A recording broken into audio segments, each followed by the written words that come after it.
Cardboard cut out, sharp teeth, smart mouth, smile big, small waist, big hips, cut pace. Forgive me, but you look familiar. Prom queen, mean chick. Hello everyone, this is Niall Campbell and you're watching Meet the People, and I'm here with the Donnie Simpson. I'm the people. He's the people, he's the person. The voice of radio, the Green Eye Bandit, Dr. Green Eyes. Wow. Everything, just a whole bunch of names. And I'm honored to be able to sit with you. Oh, wow. Well, I'm honored to be here. Thank you so much. Man, it's in a the pleasure. Magic Studios with Donnie Simpson. So you've been in the industry for almost 40 years. No. How? No, it's longer than that. Longer? I've been in D.C. for almost 40 years. DC for almost 40 years. Yeah, but so altogether, yikes. Wow. Like 48. 48 years? Yeah, something like that. I mean, my first 7.5 years were on radio in Detroit. Mm-hmm. Yeah. Wow. So, yeah, I've been at it a long time, like all my life, since I was 15. This is all I've ever done. Exactly. Like the story of how you got into radio is almost like a movie. Can you just kind of explain that? Yeah, well, I grew up in a record shop. My mom owned a record shop in Detroit. And so from the time I was 12, I worked in that record shop. And that's part of why I do what I do. I was always around music. Mm-hmm. And but people would come in the record shop and go, God, you sound like a DJ. You know, you ought to be a DJ. And it was in one ear, out the other. I wanted to be a Baptist minister. That was my ambition at that time. And so I didn't pay much attention to it until one day when I was 15. She had a live broadcast at the record shop. One of the local DJs, Al Perkins, came out and did his show from there. And so he invited me into his broadcast booth, and I'm in there, and he asked me to do the specials at hours, like Temptations' Greatest Hits on sale for $2.99 this hour, And but I'm sitting there and I'm watching him. He's in there, he's got his headphones on, man, and he's grooving to the music and stuff. And I was like, man, I could do that. Mm-hmm. I could do that. And that was the very day I fell in love with radio, that I wanted to do that. And so I became WJLB, Soul Teen Reporter. The local radio station here had a group called Soul Teen Reporters. It was one student from each public high school in Detroit. They came in and you recorded a little 60-second, 90-second spiel about what was going on in your school. Seniors, don't forget cap and gown measurements are next Friday. We got a bake sale Thursday, and we beat Pershing High 54-52 last week. Our lovers of the week are, and our number one song is, that kind of thing. And so I had a very heavy voice. My voice changed between the summer between 7th and 8th grade. And so, here I am, this kid doing this report, and I just got such a following from that. I mean, my report ran maybe once, maybe twice a day. Wow. See, but again, I'm a kid though with this heavy voice. So I became more popular than most of the DJs on the station. So they started putting me on weekends. They put me on for like 3-4 hours on Saturday afternoon. And then one day they asked me to sit in for the guy that did 8 to midnight. They just fired him. And they asked me to sit in for him for 1 week to give them time to find somebody else. And I sat there for 7.5 years. What were your parents' reaction like when you got this big job offer? Well, I wouldn't exactly call it a big job offer. You're on the radio at 15 years old. It's kind of a big job. We said a big job offer sounds like a lot of money. Shoot, man, when I left there, I was making $13,500 a year. Okay, well, that's after 7.5 years of success. Yeah, I guess that's not a job. Yes. But mom and dad were cool with it. They loved it because they knew that I loved doing it. So yeah, I mean, what parent wouldn't love being able to hear your child do what he loves, while you're listening at home every day. Yeah. That was pretty cool. And again, and this is in Detroit too. So at that time, Detroit was the 5th largest market in the country. So, God, how blessed can you be to get a start like that at 15 in the 5th largest market in the country? It was just awesome. And And Mom and Dad loved it. How did other radio personalities like act towards you since you were so young? Were they welcoming or were they hard on you? They were welcoming. Yeah, they were all welcoming. Two guys in particular. The guy that hired me was actually the guy that came out to my mother's record shop, Al Perkins. He was the program director. He's the guy who actually put me on the air. So for this guy to have that kind of faith and put the controls in the hands of a 15-year-old, is pretty cool. That's showing a lot of faith in me. But then, even more importantly, there was a guy named Ken Bell, who, and these guys were, God, they were at least twice my age, I guess. Everybody seems so old when you're 15. They may have been 20. I don't know. But Ken Bell would let me come in and make air checks before I even got on air, and he would critique them. He'd always take time to work with me on it. Yeah, he was really cool. And one night I'm back in the room practicing, and I push, dang, what is this button? I push this button, and I'm talking away and stuff. He comes running in there. You're on the air, man.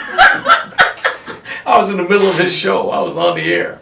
So, and still he tolerated it. Yeah. Even mistakes. Yeah, and that's significant to me because of this, because I always feel like, I remember I was working with one of my partners once, and he says, you always invite people in the studio. Why? And it's distracting. Why do you do that? I said, because somebody invited me into the studio. Exactly. I mean, it can be distracting and things can happen, but if Ken hadn't taken that time for me, I wouldn't be doing what I do. Yeah. So, and you never know what, from some happenstance visit, a career might be created. Yeah. You never know. So that's Ken. The other guy was Ernie D. He was like the radio legend in Detroit. He'd been on the air for many years. This guy was just huge, recognized across the country as one of the superstars in radio. And he was so classy, and I just really admired him for that. And he always took time with me, and he just, like my style. Yeah. Actually, there's a guy named Jehu Mumfree on the station. It's Cat Daddy-O, Jehu Mumfree, the cat, tracking on your raggedy radio. And that was the style I like. Ernie D was high energy. This is Ernie D, the king of cookery, cooking on my stoves of two. One is electric, one is gas. Put them together, they are set to blast. He's like, that was radio at that time. That was him. So that energy. So I got my style more from Jehu Mumfree, the cat. I always like cool, always like smooth. I'm a Biggie guy. I like smooth. And so on-air style came from Jehu Mumfree, the cat. Off-air style came from Ernie D. To always be engaging with people, to always be kind, to be a gentleman. Give everyone a hug when you see them. That's with styles, it's funny because you experiment with different styles, because you're emulating styles that you like, that people that you think do good radio or good TV, you study them, you're watching, and you kind of become that. So I would become all these styles. They would influence me. I remember a time when I was kind of high energy, when I was low, when I would talk over intros of songs, when I wouldn't, because, I heard Jay do it this way, I would go through all of that. And, but I remember vividly the morning I realized that I'm me now, that I'm not trying to be anyone else, and that's a very cool feeling. And you would think that it's the simplest thing to accomplish, and it's not. It took me, I'd been doing it for about 13 years before I got to that point where I felt like, wow, I'm not Cat, I'm not Jay, I'm not Ernie, I'm Donnie now. And now people are looking at you for your style and trying to emulate theirs. Yeah, that's funny. That's cool though.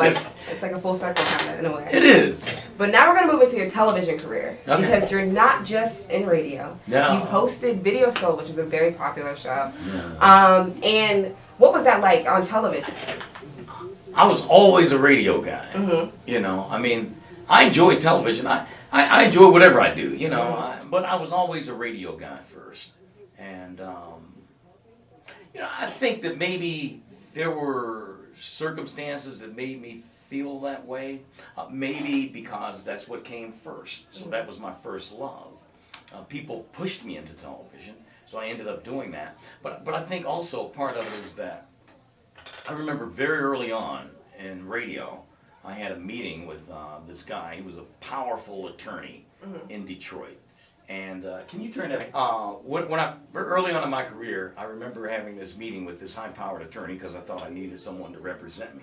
And this guy represented like the key television people in Detroit and some key radio people.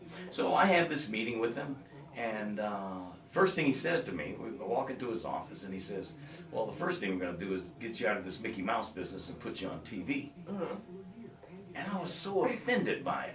Mickey Mouse business. Yeah, I didn't think what I did was Mickey Mouse. Yeah. You know, I didn't see it that way. I remember when I did my first big contract, and my attorney represented some of the other TV people here in D.C. And when the terms were released, he told me, he says, all the newsrooms are talking about you. Yeah. and I love it. That took me back to that day in Detroit. I always wanted to go back and ask that guy, so is what I do Mickey Mouse? Is this still, do you still view this as Mickey Mouse?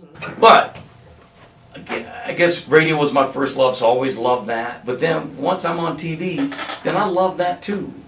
You know, I don't know, it's all talking, it's all just kicking it, you know. So, but the TV thing turned out to be quite something for me, you know. It's, you know, always, it's funny, TV was my side job. That's just kind of what I did for fun, you know. But really, now that it's, you know, I'm 20 years or so removed from it, and I look at it and I see the reaction to me from people around the country when I travel and stuff, that really is the more significant thing. You know, even though this was the main thing, you know, just in terms of dollars. I mean, you know, I would make more money in 9 months of radio than I made in my entire career of television at BET. Wow. Oh yeah. Wow. Yeah. Wow. You know, but I never negotiated hard with it. It's, you know, Bob Johnson is my boy. You know, he was then and still is. That's my boy. And I negotiated with Bob one time. Well, I've never told this story. One time I go in with Bob and, you know, pay me more money. And Bob says, yeah, well, you know, Donnie, we cannot possibly pay you what you're worth to us. Oh. Thanks, That's Bob. flattering. I'll see you. And then you just, he was smooth. That was very smooth. I'm feeling right. That was It's just, smooth. you know, it's like, you know what? Because bigger than the money is what this represented. This was our first black television network. That's the important thing. Money, man, that, you can't take that with you anyway. When they first called me to do Video Soul, I started not to do it.